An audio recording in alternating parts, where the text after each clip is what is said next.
ఏ నినాదం వెనుక ఎవరి స్వార్థ ప్రయోజనాలు దాగున్నాయో తెలుసుకోలేనంత కాలం ప్రజలు మోసపోతూనే ఉంటారంటాడు లెనిను.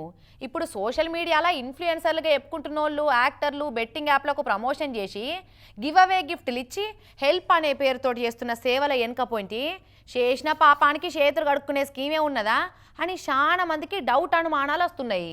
బెట్టింగ్ యాప్లకు ప్రచారం చేసిన వాళ్ళు అందరు ఎంటవాడి బండారం బయటకు తీస్తున్నాడు కదా యూట్యూబర్ అన్వేషణ. ఇప్పటికే ఎంతో మంది యాక్టర్లు సోషల్ మీడియా ఇన్ఫ్లుయెన్సర్లు బెట్టింగ్ యాప్లకు ప్రచారం చేసి మంది ప్రాణాలు తీసిన పాపంలో పాలు పంచుకున్నారని వీడియోలు చేస్తున్నాడు కదా. ఇక అట్లా కరోనా టైం నుంచి ఇప్పటిదాకా ఎంతో మందికి సాయం చేసి కలియుగ దానకర్ణుడు అని పేరు పోయిన సోను సూద్ అన్న దానాల వెనుకపోయింటి కూడా ఈ బెట్టింగ్ యాప్ల దగానే ఉన్నదని మళ్ళీ వీడియో చేసిండు అన్వేషణ. సోను సూద్ పెద్ద హీరో కాదు, చిన్నప్పటికేంచి బీద కుటుంబమే. సినిమాలలో రాకముందు ఫిట్నెస్ కోచ్గా పనిచేసిండు. సినిమాలలో కూడా విలన్ పాత్రలు వేసి మంచి యాక్టర్గా పేరు సంపాదించిండు. కష్టపడ్డాడు, పైకి వచ్చిండు. కానీ కరోనా టైంలో అన్ని దందాలు బంద్ అయితే సోను సూద్ మాత్రం లక్షలు ఖర్చు పెట్టి మందికి సాయం చేసిండు.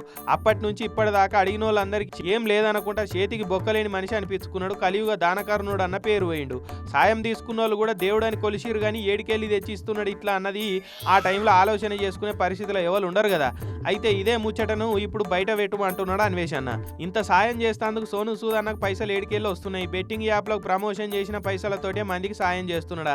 నిజంగానే 1000 కోట్లు ఎనికేసి లక్షల రూపాయల సాయం పేరుతోటి ఖర్చు పెట్టి చేసిన పాపం కడిగేసుకుంటున్నాడా? లేకుంటే బట్టగాల్సి మీదేసి బదనాం చేస్తురా అన్న అభిమానుల అనుమానాలన్నింటినీ సోను సూద్ అన్న బయటకు వచ్చి పటాపంచలు చేయాలి.